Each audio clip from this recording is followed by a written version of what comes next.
So today, we're digging into a pretty provocative argument about the strategic relationship between Iran and China.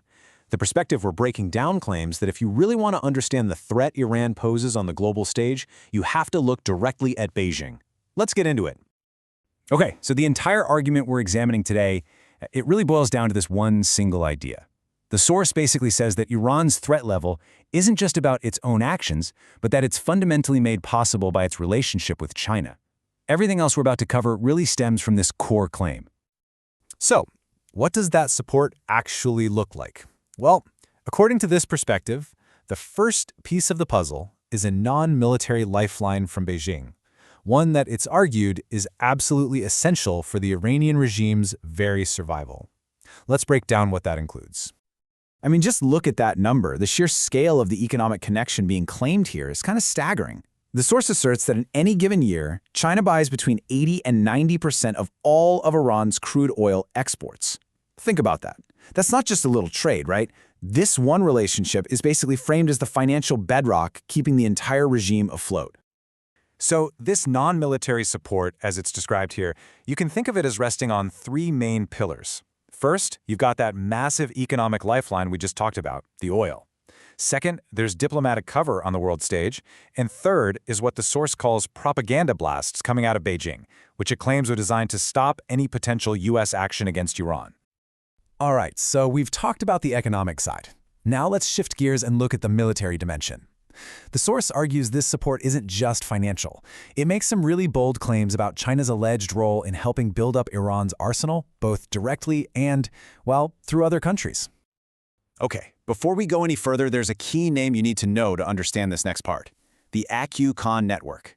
This was a now infamous global black market for nuclear technology, a network that allegedly helped move know-how and materials from one country to another.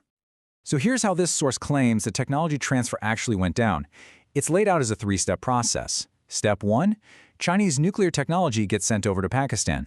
Step 2, Pakistan then allegedly uses that Con network to sell the same tech. And the final stop, Iran, which supposedly gets its hands on key components for its centrifuges this way. And it doesn't stop there. The source adds another, pretty serious layer to this military claim. It alleges that ballistic missile parts from North Korea made their way to Iran, and that this transfer happened right across Chinese territory. The implication, of course, is that something like that just couldn't happen without Beijing at least looking the other way. Okay, so this is the real pivot point. How does all of this, the money, the diplomacy, the alleged technology, turn into a direct threat to the United States? The source claims this isn't just some regional power play. It's an alliance with very direct consequences for American interests. And you'll see, the source draws a really sharp line in the sand here. On one hand, it portrays the Iranian people as being pro-American, as wanting freedom. But on the other hand, it describes the Iranian regime as openly hostile, pointing to repeated threats against U.S. officials and a relentless push to develop long-range weapons.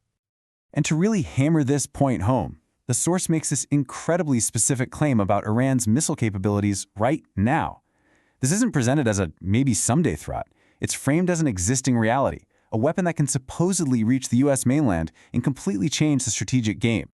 So when you take all of that, the economic lifeline, the diplomatic cover, the alleged military tech, it all leads up to a very direct, very clear conclusion about what, in this view, U.S. policy should be. And here it is, the bottom line.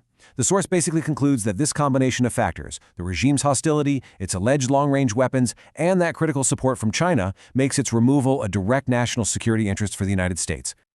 You know, throughout this analysis, the term proxy is used to describe Iran's relationship with China. But after laying out all of these alleged layers of deep economic, diplomatic, and military support, it really leaves us with a fascinating question to chew on.